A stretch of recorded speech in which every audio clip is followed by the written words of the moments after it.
va chanter le merveilleux nom de Jésus.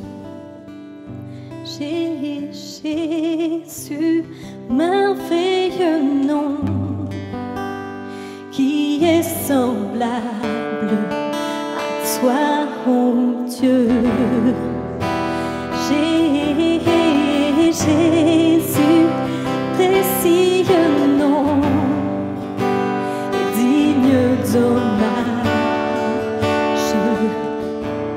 Jésus, Jésus, Jésus, Jésus, merveilleux nom, qui est semblable à toi, ô Dieu. Jésus, ton précieux nom est digne d'hommage. Consolateur, divin rocher. Consolateur, divin rocher, libérateur, prince de la paix, Dieu créateur,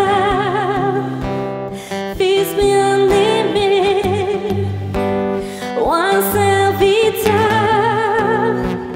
Seigneur couronné, commencement,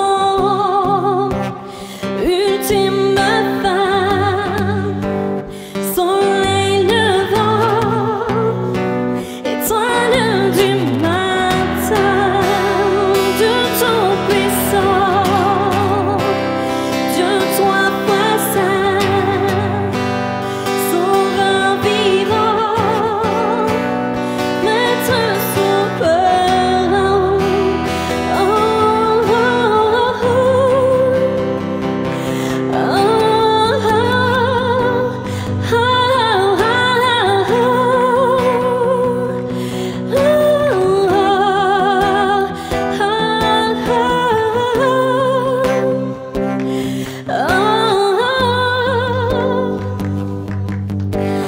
oh, consolateur, consolateur,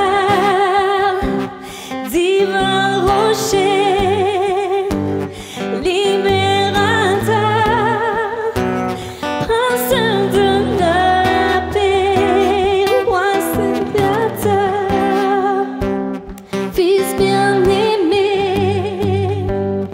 roi serviteur,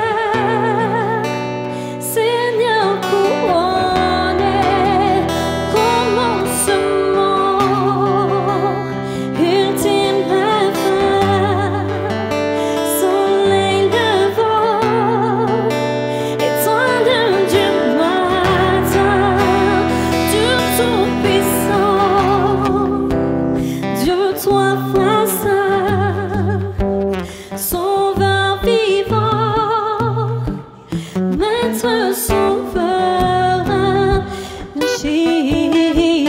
Jésus, merveilleux nom, qui est semblable à toi, ô Dieu. Jésus, ton précieux nom est digne d'hommage. Jésus, oh, oh, oh, Jésus, merveilleux nom, qui est semblable à toi, ô Dieu. Jésus, Jésus, ton précieux nom est digne d'hommage. Alléluia, Seigneur, merci pour ta présence au milieu de nous, Seigneur. Merci pour ta présence au milieu de cette ville, Seigneur. Cette ville qui a tant besoin de toi, Seigneur. Cette ville de chaos qui a besoin d'ordre, de ténèbres qui a besoin de lumière, Seigneur. De désespoir qui a besoin d'espoir, Seigneur. De mort qui a besoin de connaître la puissance de la résurrection, Seigneur. Merci, Seigneur, pour cette maison de prière. Tu as promis, tu l'as dit, je les réjouirai dans ma maison de prière. Et Seigneur, c'est ce que tu fais, Seigneur, à nos cœurs. Mardi après mardi, Seigneur. Hallelujah. Tu le fais, Seigneur. Quel merveilleux nom que le nom de Jésus ce soir. Hallelujah. Merci pour ta présence, Seigneur. Merci pour ce privilège de nous réunir, Seigneur. Cette liberté de pouvoir t'adorer, Seigneur. Hallelujah. Au nom de Jésus, maintenant, nous disposons nos cœurs à ta parole, Seigneur. Tu as une parole, Seigneur. Du ciel, Seigneur, tu as une parole pour nous, Seigneur. Un pain vivant, Seigneur. Hallelujah. Pour encourager chaque personne qui est ici ce soir. Au nom de Jésus. Tous ceux qui l'aiment lui donnent une belle acclamation ce soir d'amour. Hallelujah. Hallelujah. Hallelujah. Amen, amen. Gloire à Dieu. Hallelujah. Sans plus tarder, je vous invite parce que j'aimerais vraiment qu'on puisse réavoir un temps de prière à la fin, donc je me presse un peu de... Je ne voudrais pas prêcher trop longtemps. Tournons ensemble, sans plus tarder, dans l'Évangile de Marc. L'Évangile de Marc. Et le titre de mon message est celui-ci. Qu'est-ce qu'un père? Et une question se pose ce soir quand on regarde à quel point la société a évolué ou dans un sens vraiment particulier. Je veux parler du monde occidental ce soir parce que le problème de paternité n'est pas un problème dans tous les peuples, n'est pas un problème dans toutes les générations, n'est pas un problème dans toutes les civilisations, mais il y a une absence du père dans notre monde occidental et peut-être aussi dans d'autres peuples ou d'autres origines. C'est une église très internationale ici. Beaucoup de gens ici d'autres nationalités. Mais nous avons un très, très grave problème dans notre monde occidental aujourd'hui. Le père est vraiment absent, à un tel point qu'on ne sait plus c'est quoi un père. Et je me suis posé cette question parce que le Seigneur a brûlé une parole sur mon cœur qui m'a fait un bien énorme la semaine dernière et ça m'a amené à étudier et à découvrir pourquoi on en est là aujourd'hui. Et si vous me permettez, en guise d'introduction, je veux qu'on puisse retourner en arrière. Sur la chronologie de l'histoire de l'humanité, la période où le père est le plus absent en Occident commence à la Révolution française et il y a un changement en 1960. Dès la Révolution française, quelque chose se passe et même on remarque en France que ça ne va pas dans les familles. On arrive au 19e siècle et l'État se met à intervenir de plus en plus dans la sphère familiale et commence à voter des lois pour les droits à la protection des enfants. C'est impressionnant. En 1804, le fameux Code civil de Napoléon fut adopté par de nombreuses nations autour de nous. Et il a établi le père comme dirigeant, et je cite, c'est des spécialistes qui disent ceci, comme une sorte de dirigeant tout-puissant dans sa famille. Le père est tout-puissant. À cela s'ajoutent les guerres qui firent du père un militaro-viril, souvent absent de la vie familiale. Et quand il est là, c'est l'autorité suprême. Je parle de grandes lignes de société. Et on arrive dans les années 60 avec ce fameux mouvement de Peace and Love, où là, il y a comme une réaction. Aux États-Unis, on a connu ce phénomène de builders, tous ceux qui ont construit l'Amérique, qui ont beaucoup sacrifié leur famille pour construire l'Amérique, qui ont été à la guerre, Première Guerre, Deuxième Guerre mondiale. Et puis après, il y a eu les baby boomers. Et là, dans les années 60, ces baby boomers sont devenus des jeunes adultes et ne veulent plus la famille, donc, le modèle qu'ils ont eu avec ce père absent. Et il y a à partir des années 60, il y a ce début dans la société d'un retour à un père. On veut un père qui est plus présent au foyer. Et se développe une nouvelle expression qu'on va voir dans un instant, mais ce pater familias, symbole familial, je cite, de la royauté et de la religion dans la famille. Donc le père était, même à une époque, le représentant du roi dans la famille et le représentant de la religion dans la famille. Donc c'était vraiment l'autorité suprême. Mais maintenant, c'est contesté de plus en plus à partir de ces années-là, et on recherche un équilibre. Et tout à coup, petit à petit, un autre extrême. Vous savez, souvent, les civilisations passent d'un extrême à l'autre. C'est comme des gens qui sont dans un bateau, dans une barque, ils ont tellement peur, tout le monde a tellement peur que le navire chavire à bâbord. Alors tout le monde se précipite à tribord et finalement c'est à tribord qu'on chavire. Souvent c'est comme ça. Alors dans la société naît ce phénomène de l'enfant roi. Le père très présent, le père qui n'est plus vraiment le père, il ne sait plus trop où se positionner et même il se met au service de ses enfants. Et on fait l'enfant roi qui aujourd'hui est vraiment remis en question et qui a créé toute une génération aujourd'hui de gens qui sont vraiment narcissiques. C'est un grand psychanalyste allemand qui avait prédit, c'est intéressant ce qu'il a dit en 1963, il avait prédit que notre société occidentale irait vers une société sans père. Déjà, elle avait dit ça en 1963, qui s'étendrait à toutes les sphères. Donc, chez les riches et chez les pauvres, toutes les classes de la société, et même dans toutes les cultures. Un grand psychanalyste français aussi a dit ceci pour souligner l'importance du père après des années de travail auprès de jeunes et de familles. Il dit ceci, juste pour sonner l'alarme à quel point le père est important. Il dit, un papa peut être déplorable, mais il est important de lui faire sa place. Mieux vaut s'adosser à un arbre tordu qu'à rien. En d'autres mots, mieux vaut presque un mauvais père que pas de père. Pas de père, c'est pire. Juste pour exprimer le cri de la société de « Où est papa? Où est? Où sont les papas? » Et à travers tout ce monde, toutes ces années, apparaît cette expression, vous avez sûrement déjà entendu, de figure paternelle. Hein, on dit en anglais « father figure », ça vient de l'Occident. Et cette figure paternelle, elle est recherchée. Et c'est complet comme expression parce qu'on recherche une figure. Papa n'est plus là. On recherche un visage paternel. Qu'est-ce qu'un père représente? Et on en vient même à découvrir que les gens et les enfants et les jeunes recherchent partout autour d'eux, même si papa n'est plus là, est-ce que quelqu'un d'autre pourrait le remplacer? Est-ce que quelqu'un d'autre pourrait être mon modèle? Est-ce que quelqu'un d'autre pourrait être ce visage paternel, cette figure paternelle? Et on note aussi que même dans l'art, et même dans l'art théâtral, dans l'art de ce qu'on appelait les comic books à l'époque, dans les années 60, 70, des super-héros comme Batman ont des problèmes paternels. Quand on a écrit Batman, on voulait un super-héros qui, à la base, n'a pas de père. Il cherche une figure paternelle. Sherlock Holmes, Star Wars, Spider-Man, vous le dites comme les Français si vous voulez. Mais à travers, on voit cela déjà arriver, se répandre partout dans la société, la recherche d'un père.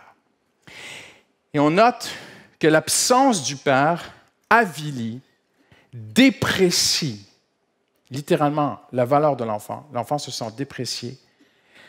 On note que ça devient une atrocité familiale et sociétale.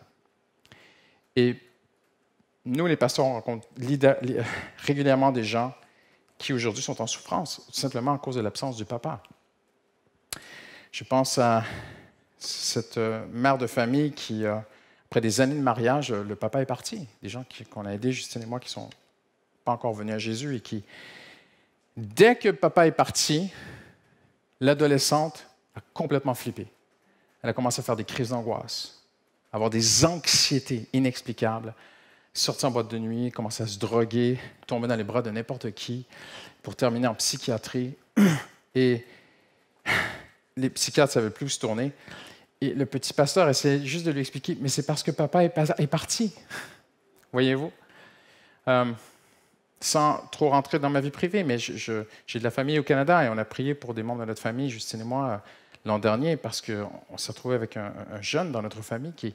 On a prié à des milliers de kilomètres, que Dieu le protège. Parce que papa est parti, le garçon était au bord du fleuve, sur le cannabis, et c'est la police qui l'a empêché d'aller se suicider, tu vois, dans ma famille. Et Dieu merci, on a prié pour lui, il va mieux maintenant. Mais si papa n'est pas là, il manque quelque chose. Il y a une souffrance. Et je n'ai pas besoin de vous sortir toutes les statistiques et toutes les études, vous le savez avec moi, que le père est important. Alors, des dictionnaires internationaux de psychologie, le Concise Dictionary of Psychology, puis je ne vais pas vous tous les citer ce soir, j'ai beaucoup de matériel, mais nous présentent à quel point on en est même à revisiter la définition de qu'est-ce qu'un père, parce qu'on n'a pas de repère, on n'a pas de modèle pour savoir qu'est-ce qu'un père. Mais j'ai une bonne nouvelle pour vous ce soir. Hallelujah. Dieu savait et Dieu a prévu. Et Dieu, quand il a donné Jésus, il nous a tout donné. Et en Jésus, nous trouvons le seul modèle du Père. Et en Jésus, nous trouvons notre relation au Père. Et je vais vous montrer bibliquement ce soir que en Jésus, je trouve le Père. Pas un Père, le Père, avec un grand L et un grand P. Et en Jésus, je trouve qui je suis pour le Père. Parce que Dieu sait que l'homme a besoin de modèles. Eh bien, il nous a donné le seul vrai bon modèle de Père. Il le met en Jésus. Là, certains, vous êtes en train de réfléchir et dire, mais Pasteur Christian, comment c'est possible? Jésus n'a jamais fondé une famille, Jésus n'a pas d'enfant, Jésus n'est pas un papa. Comment est-ce que tu peux dire ceci? Je vais vous prouver mes propos. Jean 1, 18. Personne n'a jamais vu Dieu. Le Fils unique qui vit dans l'intimité du Père nous l'a révélé. Réfléchissez. Personne n'a jamais vu Dieu. Et le meilleur père ici ce soir, celui qui est assis sur sa chaise et qui se dit « Oui, j'ai compassion, pasteur, pour les gens autour de moi, mais moi, je suis un bon papa. » J'aimerais vous dire, le meilleur des pères n'arrive même pas à la cheville de qui est Dieu le Père. Le meilleur des pères au monde a quand même des failles. Et on ne peut pas, Dieu ne nous appelle pas à se mettre cette pression d'être un père parfait. On n'y arrivera jamais, ça va finir par craquer, casser, des échecs. J'ai vu cela.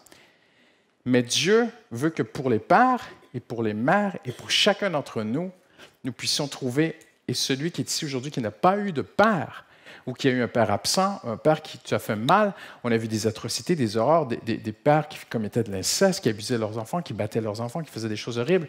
Et la définition du père est devenue complètement souillée, assombrie, tordue. Et peut-être qu'il y a quelqu'un ici ce soir que même le sujet du père, tu t'es dit, ah non, pas ce sujet-là. Mais Dieu t'aime. Et Dieu a donné en Jésus le modèle du Père. Personne n'a jamais vu le Père. Mais le Fils unique qui vit dans l'intimité, j'aime bien cette traduction, qui vit dans l'intimité, qui vivait dans le Père, est venu nous révéler Dieu. Cela signifie que dans ta vie personnelle, étudier Jésus, c'est découvrir un Père, le Père. Apprendre à connaître plus Jésus à travers les évangiles, son caractère, sa personnalité, qui il est, c'est découvrir la vraie paternité de Dieu. Jean 6, c'est que nul n'a vu le Père, sinon celui qui vient de Dieu. Celui-là a vu le Père. Jean 14. Si vous me connaissiez, donc c'est le dernier entretien de Jésus avec ses disciples, et à un moment donné, vous allez voir, Philippe dit, ben, montre-nous le Père. Et Jésus dit, si vous me connaissiez, vous connaîtriez aussi mon Père. Voyez-vous, jamais personne n'a vu Dieu. Et Dieu dépasse toute compréhension, toute connaissance. La personne de Dieu est elle-même infinie, indescriptible. Quand j'étais petit, j'avais demandé à mon père, « Papa, qui est Dieu? » Et mon père m'a dit, « Regarde la petite fourmi là par terre. » Là. Puis j'avais une petite fourmi, c'était l'été, et puis elle venait sur mon pied. Et mon père m'a dit comme ça, tu vois, Christian, la fourmi, elle te touche le pied avec ses antennes et tout, et elle a une certaine compréhension de qui tu es. Il dit, c'est ainsi avec Dieu. En nous-mêmes, nous sommes incapables de comprendre qui est Dieu. Mais Dieu nous aime. Et Dieu savait que nous avons besoin. Et Dieu veut se révéler. Quelqu'un dit Amen ce soir. Dieu veut se faire connaître. Et l'homme sans Dieu en vient à faire des idoles, des croyances, des superstitions, de tout et de n'importe quoi. Il va dériver très, très vite. Donc Dieu, dans son amour, nous a donné Jésus. Si vous me connaissiez, vous connaîtriez aussi mon Père. Et dès maintenant, vous le connaissez et vous l'avez vu. Philippe lui dit, Seigneur, montre-nous le Père et cela serait suffisant, ce serait extraordinaire. Et Jésus lui dit, il y a si longtemps que je suis avec vous et tu ne m'as pas connu, Philippe. Donc, il parle au je suis. C'est impressionnant. Le Père et moi, nous sommes si un que je peux même me permettre de dire, tu ne m'as pas connu, moi le Père. Mais alors que c'est le Fils qui parle. Qu'est-ce que Jésus essaie de nous faire comprendre ici aujourd'hui? La Trinité est un mystère, je ne vais pas rentrer là-dedans. Mais c'est qu'en connaissant plus Jésus, personnellement, dans qui tu es, dans ta vie personnelle, cela va guérir, nettoyer et reconstruire une saine image du Père. La seule vraie définition, le titre de mon message était celui-ci, « Qu'est-ce qu'un Père? » Et quand j'étudie, je me décourage. J'ai trouvé des articles à plus finir de philosophie, de psy, de ci, de ça. Et tous les articles terminent en disant « c'est encore en débat, c'est encore en discussion et tout. » Il n'y a plus de discussion ici. La définition du Père, c'est Jésus. Qu'est-ce qu'un Père? Regarde à Jésus. Hallelujah. Vous êtes avec moi ce soir? Dieu, en nous donnant Jésus, nous a tout donné. Le Père qu'on a besoin. Jésus est la seule vraie définition de qu'est-ce qu'un Père. Le caractère de Christ, c'est le caractère parfait. C'est le Père que tout le monde a eu besoin. Et Dieu peut compenser. Dieu peut être ce Père pour toi et pour moi dans notre vie personnelle. Quelqu'un dit Amen ce soir. Alors, quel est notre seul espoir? Eh bien, Paul le dit, les théologiens disent que tout l'Évangile, tout le Nouveau Testament peut se synthétiser en un verset de l'apôtre Paul. Si je vis, ce n'est plus moi qui vis. C'est Christ qui vit en moi. Donc, le caractère de Christ. En d'autres mots, ce que Dieu veut, c'est que chaque papa ressemble de plus en plus à Jésus-Christ et cela sera entièrement suffisant.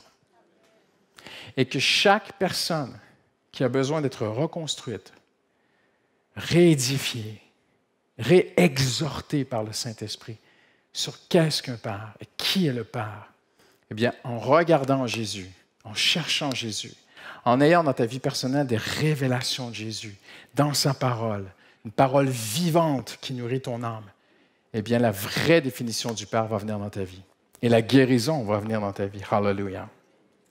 Mais non seulement cela, je ne veux pas être long ce soir, mais en Jésus, je comprends qu'est-ce qu'un Père, par qui il est. Celui qui m'a vu a vu le Père comme il dit. Et je vais terminer avec cette pensée. En Jésus, je trouve ma relation au Père. Et je découvre que dans Marc, chapitre 14, comme à aucun autre moment dans la vie de Jésus, nous allons entrer dans l'intimité de la relation entre le Père et le Fils. Jésus est au jardin de Gethsémani, il va aller à la croix et on voit qu'il lutte, il va demander littéralement au Père de ne pas y aller, c'est un grand mystère pour nous, il veut y aller, mais dans son humanité, il lutte et il va lutter en prière. Marc 14, 36, il disait, donc on peut imaginer qu'il le disait souvent, c'était le combat dans la prière, « Abba, Père, tout est possible. Éloigne de moi cette coupe. » Donc, il demande vraiment, « Éloigne de moi cette coupe. Toutefois, non pas ce que je veux, hein, dans mon humanité, mais ce que toi, tu veux. » Et je veux m'arrêter ce soir, pas sur tout ce combat de Gethsémani, mais je veux juste m'arrêter sur une seule chose ce soir. Le mot « Abba » que Jésus a utilisé. Beaucoup de choses ont été dites sur ce mot, mais il faut trouver vraiment la vérité. Ce qui est très touchant ici, c'est de voir que Jésus, qui a créé l'univers, n'est-ce pas? La Bible dit que tout a été fait par lui et rien n'a été fait sans lui. Jésus qui a tout créé, se place, descend des cieux et se place dans une position d'écoute, de soumission à l'autorité, d'obéissance. Unique, un modèle parfait. Et il dira aux gens autour de lui, il dit, je ne fais pas ce que je veux. Je fais ce que le Père me dit de faire. Il dit, le Père est toujours avec moi, hein, parce que je fais ce qui lui est agréable. Il dit, je vois le Père faire et je fais ce que le Père fait. Et Jésus est en train de décrire comment un père et un fils travaillaient ensemble. Jésus était fils de charpentier. Et on apprenait le travail de charpentier de père en fils. Et la seule façon qu'on pouvait enseigner au fils à être charpentier comme son père, c'est en regardant le père faire et le fils faisait comme le père. Et Jésus en disant, je vois le père faire des choses et je fais comme lui. Dans l'esprit, je sens l'amour de Dieu pour le gars qui est là. Le Saint-Esprit me dit qu'il veut être guéri et Jésus allait. Jésus était constamment dirigé par le Saint-Esprit. Mais il avait cette relation avec son Père où il se plaçait sous l'autorité du Père. Et je suis convaincu ce soir que la seule façon pour vraiment découvrir la paternité de Dieu dans notre vie, c'est de nous placer là où Jésus s'est mis. En soumission, en obéissance et en dépendance de Dieu.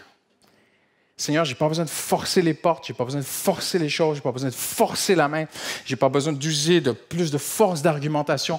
Non, Seigneur, je veux juste me soumettre, je veux juste avancer.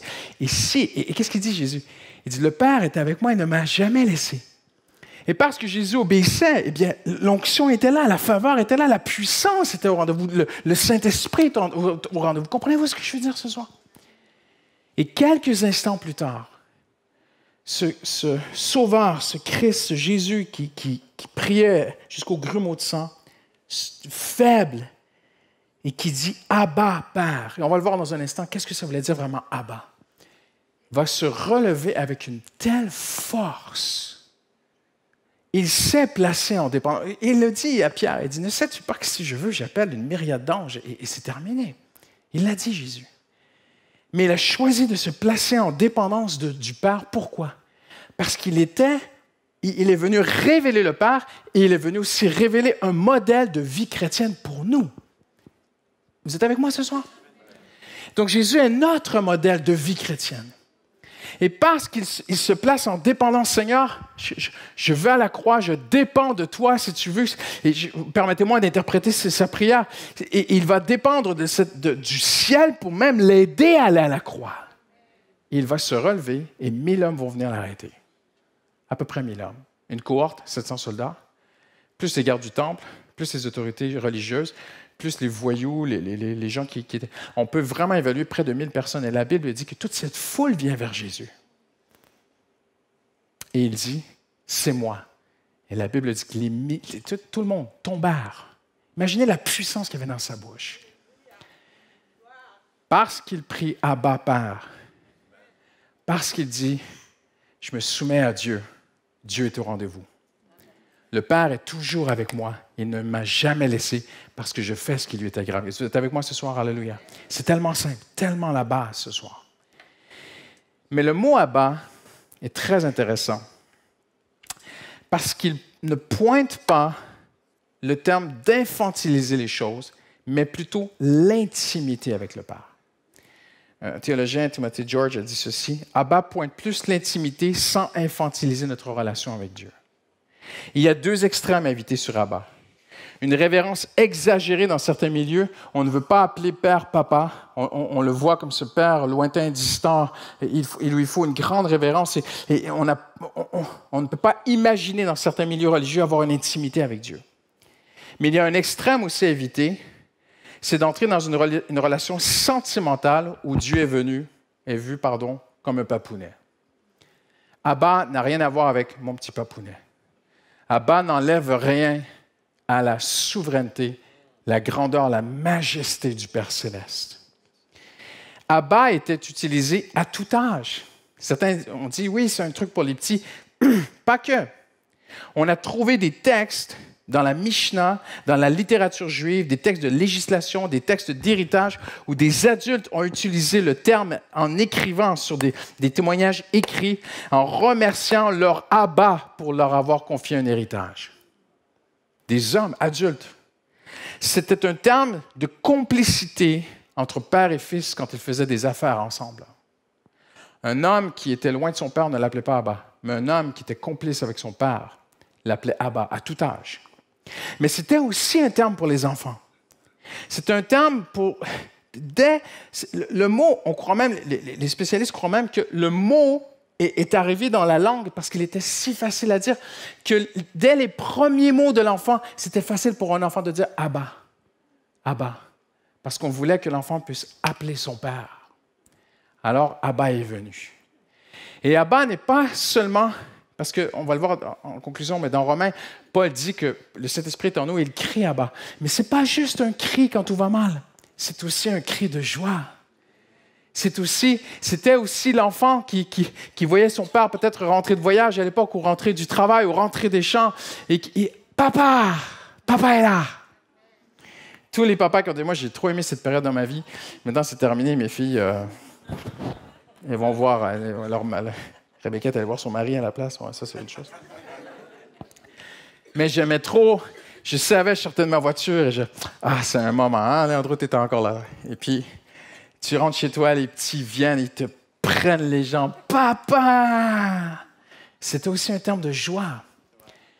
Mais c'était aussi un au secours. Et je pense que dans le jardin de Gethsémani, Jésus n'est pas en train de danser là. Je pense qu'il est en train de dire au secours, papa. Je me suis humilié, L'apôtre Paul dit que vraiment, il s'est. Même, c'est un mystère ce qu'il dit Paul, parce qu'il parle même que Jésus s'est vidé de toute la gloire céleste. Le mot en grec, c'est vidé, c'est impressionnant. Il n'a pas perdu sa divinité, bien sûr. Je ne vais pas entrer dans des complications théologiques ce soir, comprenez-moi bien. Mais Jésus s'est fait petit, il s'est fait fragile. Il est venu comme un rejeton. Et Jésus s'est placé volontairement en situation de dépendance du Père. Et là, il crie une prière que personne de nous peut comprendre ce soir. Au secours, papa. J'ai besoin de toi pour aller à la croix. Il y a une partie de moi qui ne veut pas y aller. Et la force de Dieu va venir le secourir. Les anges, la Bible dit qu'un ange va venir le fortifier. Quelqu'un dit amen ce soir. Et ça, c'est le Abba. C'est l'affection et la confiance instinctive d'un petit pour son père en toutes circonstances. Et Paul dira, je termine, on peut s'approcher, on va terminer en prière ce soir. Paul dira, dans Romains, chapitre 8, on va la lire ensemble. OK, on tourne ensemble. Romains, rapidement, très rapidement. Romains, chapitre 8.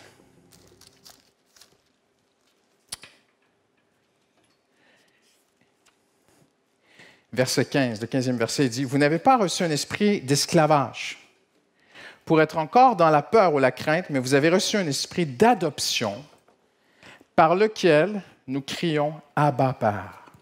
C'est pas beau? Si vous connaissez Romains, c'est une richesse théologique extraordinaire. Mais il y a une grande simplicité en même temps.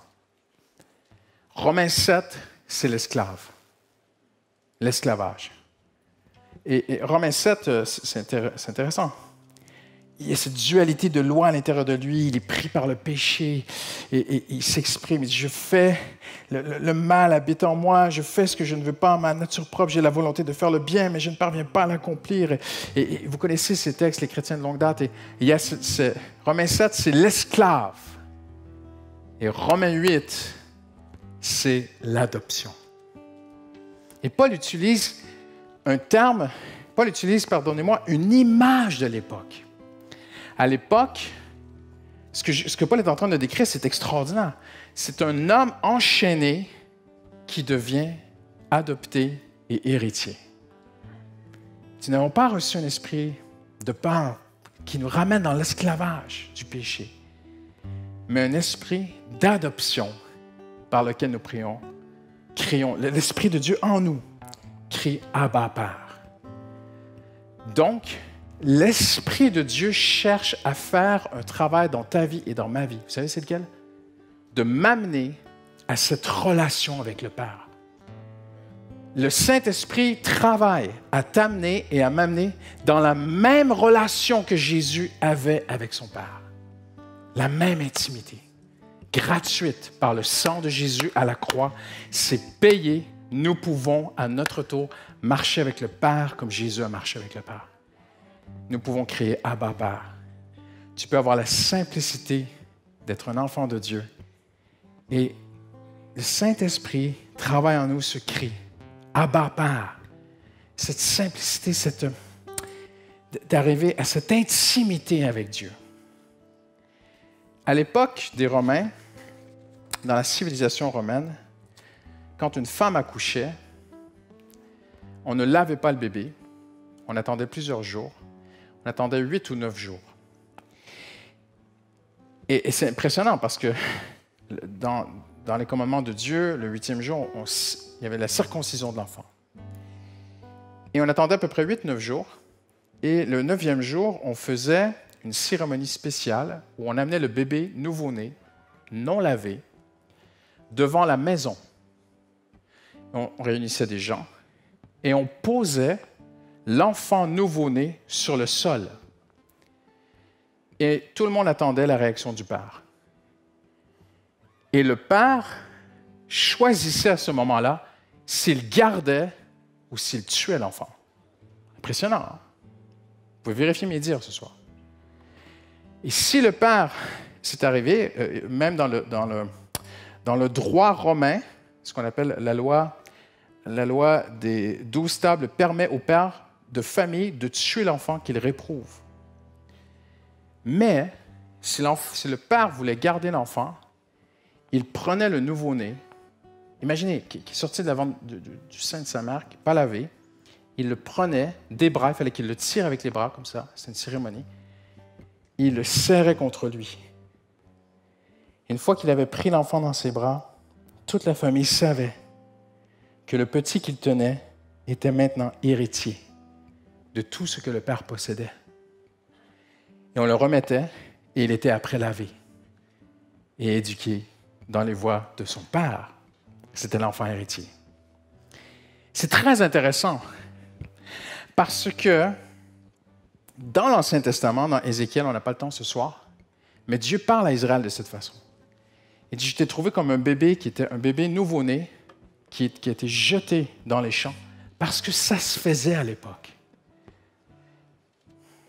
Et Dieu dit, moi, je ne t'ai pas rejeté. Et je t'ai élevé, Israël. C'est ce que Dieu dit. Mais regardez, à la lumière de ce qu'on vient d'entendre, Ésaïe 46 dit ceci. Écoutez-moi, maison d'Israël, vous qui êtes nés de mon ventre. Ce n'est pas comme ça en français, c'est la King James et c'est l'hébreu qui dit, Dieu dit, vous êtes nés de moi, vous êtes nés de moi. Et ça me rappelle Jean 1 qui dit, puisqu'ils sont nés non de la nature, non de la volonté humaine, ni par la volonté de Marie, mais qu'ils sont nés de Dieu. Donc, Ésaïe prophétisait toi et moi ce soir, où Dieu dit, tu es né de moi, tu es mon enfant spirituel. Hallelujah. Je vous ai porté dans mon sein, dans mes entrailles. C'est vraiment le texte hébraïque. Jusqu'à votre vieillesse, je serai le même. Hallelujah.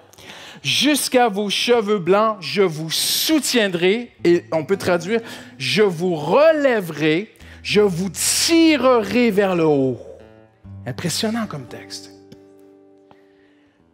Comme je l'ai déjà fait, je veux encore vous porter, dit le Seigneur. On peut traduire, je veux encore vous soulever, je veux encore vous soutenir et vous préserver. Hallelujah. Qu'est-ce qu'un père? C'est Jésus. Quelle est ma relation au Père en Jésus? C'est Abba Père. Amen. On se lève ensemble en terminant ce soir. J'aimerais qu'on puisse prendre le temps de prière.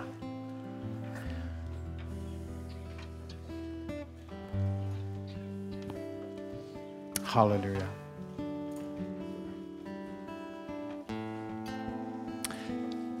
C'est peut-être pas un appel pour plusieurs personnes,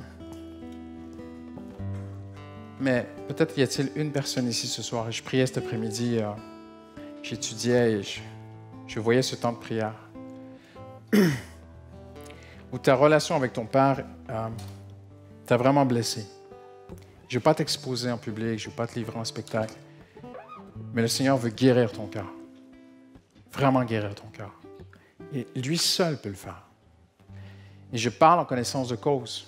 J'ai déjà raconté quelques fois à l'église ici, je ne vais pas tout le redire, mais j'ai vu Dieu guérir ma femme de sa relation avec son Père.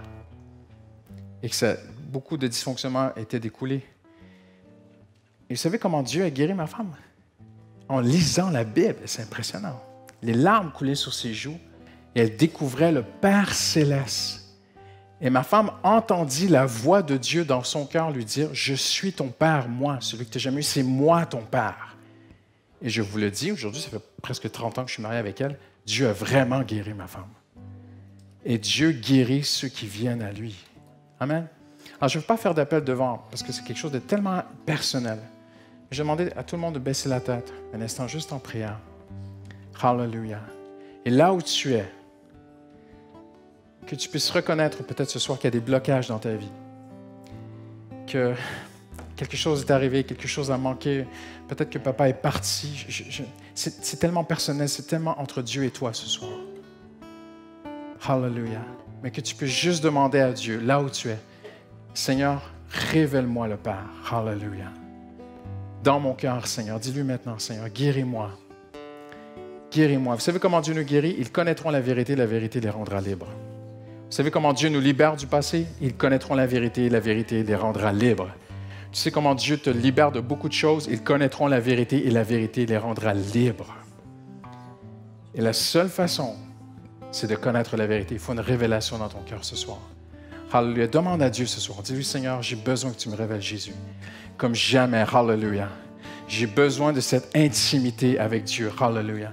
J'ai besoin de cette relation avec Dieu, de cette simple relation proche, de proximité. Hallelujah. Avec mon Seigneur. Dis-lui maintenant, Seigneur, viens, Seigneur. J'ai besoin de toi, Seigneur. Révèle-toi à moi, Seigneur. Hallelujah. Hallelujah. Hallelujah, Seigneur. Abba, Père, hallelujah. Si tu ne l'as jamais dit, tu peux le dire ce soir. Abba, Père, Seigneur, tu es mon Père, Seigneur, tu es mon Papa, Seigneur, tu es tout pour moi, Seigneur. Tu n'es pas seulement celui qui pourvoit, Seigneur, tu es aussi celui qui est proche, Seigneur. Seigneur, je veux cette confiance instinctive comme le petit enfant. Je veux cette affection instinctive, Seigneur, en toutes circonstances, hallelujah. Seigneur, je veux cette relation avec toi. Je veux cette complicité père-fils, père-fille. Je veux cette complicité entre Dieu et moi dans ma vie, Seigneur. Amène-moi là, Seigneur. Conduis-moi, Seigneur. Conduis-moi comme Jésus a marché avec le Père. Hallelujah. À marcher avec mon Abba Père. Apprends-moi à me réjouir comme le petit enfant se réjouit de son Père, Seigneur. Hallelujah. Apprends-moi à crier instinctivement à toi, Seigneur, comme le petit enfant qui dit « Papa, au secours », comme Jésus en Gethsémani qui crie « Abba Père, Père, aide-moi ».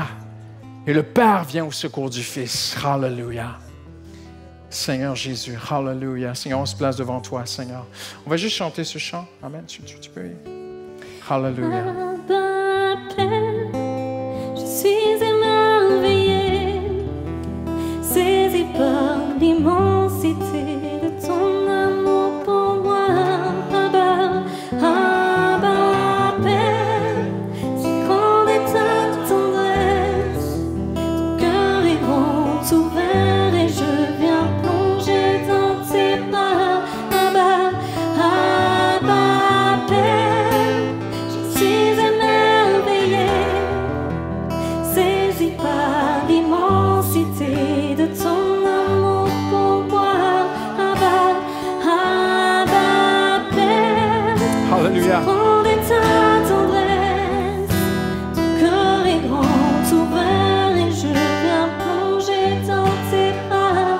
Abba, Abba, Père, je suis émerveillé, saisi par l'immensité de ton amour pour moi. Abba, Père, si grande est ta tendresse, ton cœur est grand ouvert et je viens plonger dans tes bras. Abba, Abba, Père, je suis à toi. Abba, Père, je suis à toi. Abba, Père, je suis à toi.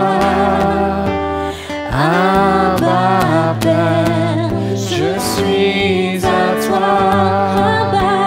Abba, Père, je suis émerveillé, saisi par l'immensité De ton amour pour moi. Abba, Père, si grand est ta tendresse, ton cœur est grand ouvert et je viens plonger dans tes bras. Abba, Père, je suis émerveillé, saisi par l'immensité de ton amour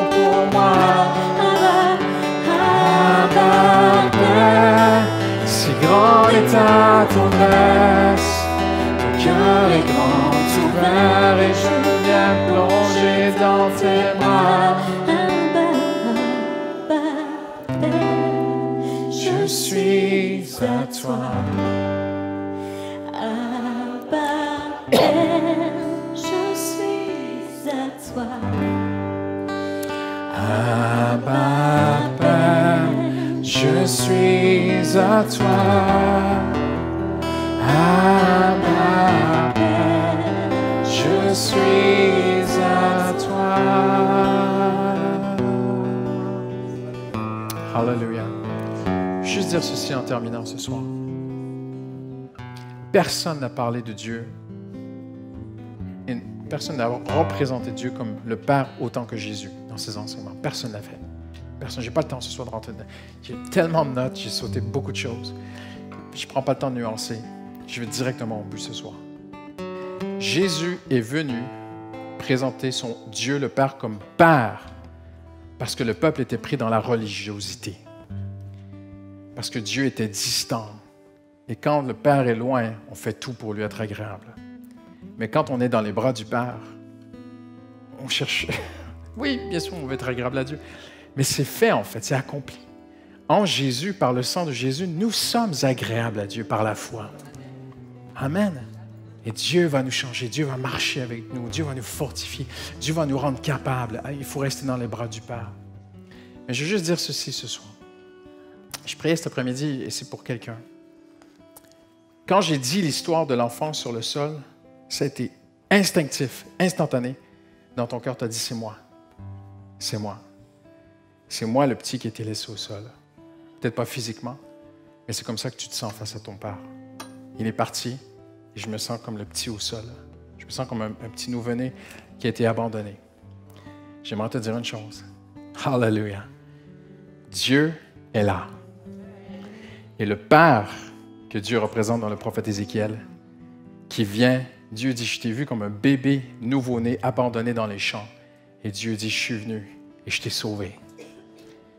Qui que tu sois ce soir, peu importe comment tu te sens, c'est pour quelqu'un ce soir. Tu dis, mais c'est moi cette histoire. Tu as un Père céleste qui t'aime. Et tu as juste à dire, Abba Père, hallelujah. Seigneur, je veux être près de toi, je veux marcher avec toi. Amen. Tu sais quoi? Tu peux dire Abba Père dans le métro, hein? Tu peux dire Abba Père partout. Seigneur, au secours, j'ai besoin de toi dans ma vie, Seigneur. Amen. Hallelujah. Seigneur, merci pour ta présence, Seigneur. Tu es notre Père céleste, Seigneur. Tu es fidèle, tu es bon, Seigneur. Et tu réponds à la question, qu'est-ce qu'un Père? Eh bien, en Jésus, nous découvrons le caractère du Père, la personnalité de Dieu. Tout a été révélé en Jésus. C'est extraordinaire, Seigneur. Merci pour la richesse, Seigneur. Tu as tout. Tout est en toi, Jésus. Hallelujah. Je découvre le Père en découvrant Jésus.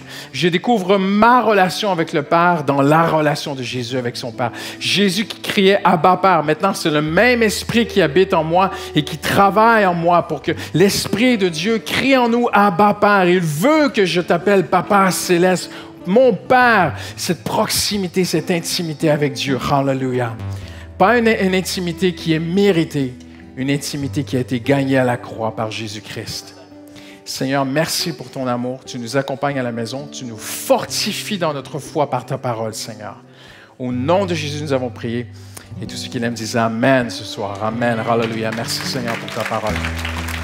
Hallelujah. Amen. Amen. Apprenez à dire Papa.